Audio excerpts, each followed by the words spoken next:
Heights society के AOA अध्यक्ष गौरव वर्मानी ने रिवर हाइट्स सोसाइटी के निवासियों और एओए के सदस्यों के साथ डिप्टी रजिस्ट्रार से मुलाकात किया।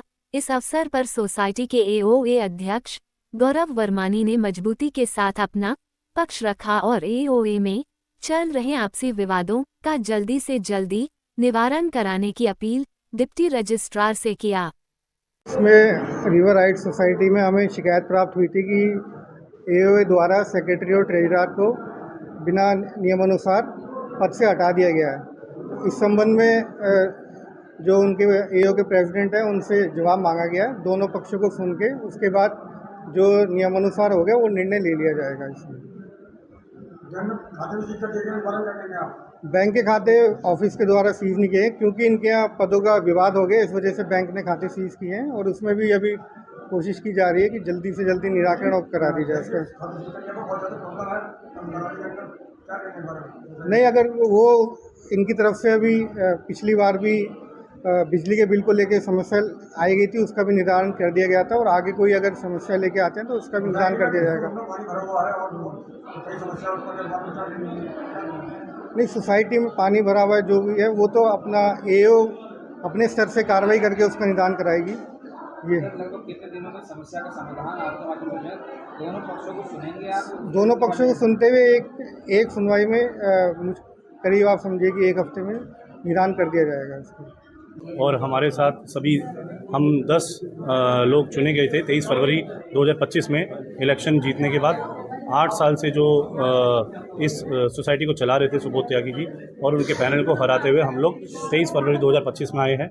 उसके बाद हम लोगों ने सबने मिलके एक बोर्ड मीटिंग का जो एक फ़ैसला किया, क्योंकि हम लोग सब एक एग्जीक्यूटिव मेंबर के तौर पे चुने गए थे क्योंकि इलेक्शन सिर्फ एग्जीक्यूटिव मेंबर का हुआ था।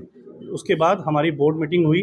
जीतने के बाद हमने सभी अधिकारियों ने हमने सभी जो हमारे मेंबर्स हैं सबने चुन के अपने अपने मेजॉरिटी से अपने अपने पद सबको दिए गए थे, जिसमें मुझे अध्यक्ष के पद पे चुना गया हमारी बोर्ड मीटिंग द्वारा। और ऐसे ही रितु चौधरी जी सचिव के तौर पे चुनी गई और श्री अशोक शर्मा जी जो है वो कोषाध्यक्ष के पद पे चुने गए। ऐसे हमारे सभी पद पे लोग सब चुने गए थे। लेकिन लगभग 3 से 4 महीने बाद बीतने के बाद जो कि बीच बीच में बहुत सारी अनियमितताएं होती गई हमारे रितु चौधरी जी की तरफ से और श्री अशोक शर्मा जी की तरफ से। कई सारे बिल्स में प्रॉब्लम हुई और हमारे कुछ मेंबर्स और हमने ही कुछ मेल्स भी करी आपस में। कुछ हमारे मिनट्स ऑफ मीटिंग नहीं बनाए गए जो सचिव द्वारा तरीके से बनाए जाते हैं, जो काम किए गए। आज उन्हीं चीज़ को लेके 4 महीने बाद जब हमने अनियमितताएं बहुत सारी देखी तो हमने जैसे बोर्ड मीटिंग के द्वारा चुने गए थे ये सारे पद, उसी तरीके से जो हमारा संवैधानिक रूप हमारा जो अधिकार है उसी तरीके से हमने इन दोनों के पद को चेंज किया, जो कि यूपी अपार्टमेंट एक्ट के अंडर ये सब आता है। हमने पद चेंज किए, उनको सचिव से और कोषाध्यक्ष से क्रमशः हमने नॉर्मल एग्जीक्यूटिव मेंबर के तौर पे उनको पद चेंज करके कर दिया है। हमने उनको टीम से नहीं हटाया है, जो कि जीबीएम द्वारा होता है, ये रूल होता है। लेकिन फिर उसके बाद जैसे ही जब ये पद से हटाए गए तो पद से हटाने के बाद इन्होंने उल्टा ही आरोप हमारे पे लगाए गए, जो कि मतलब बिल्कुल निरर्थक है, बिल्कुल ख़राब है।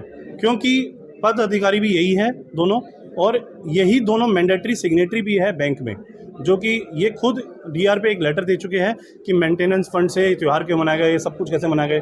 मैं आप लोगों को सभी को बता दूं, त्यौहार भी मनाए गए हैं और मेंटेनेंस फंड कैसे यूज़ किया है सब इन दोनों के सिग्नेचर बैंक में गए हैं। उसी के बावजूद सारे काम हुए हैं। बहुत सारे काम इन्होंने ही करे क्योंकि ये सिग्नेटरी थे और इसके बावजूद इन्होंने हमारे आरोप लगाए और झूठे आरोप लगाए, जिससे कि हमारे रजिस्ट्रार साहब थोड़ा सा बहक गया और थोड़ा सा इन चीज़ों में अनियमितताएं देख के ये बैंक को रोका जाए। तो हमारा बैंक अकाउंट रुक गया है पद चेंज करने के कारण, जिससे कि हमारे 1500 फ्लैट प्रभावित हो चुके हैं। 1500 फ्लैट मतलब आप समझ सकते हैं 5000 से 6000 लोगों को प्रभावित कर दिया है इन दोनों पद अधिकारियों ने।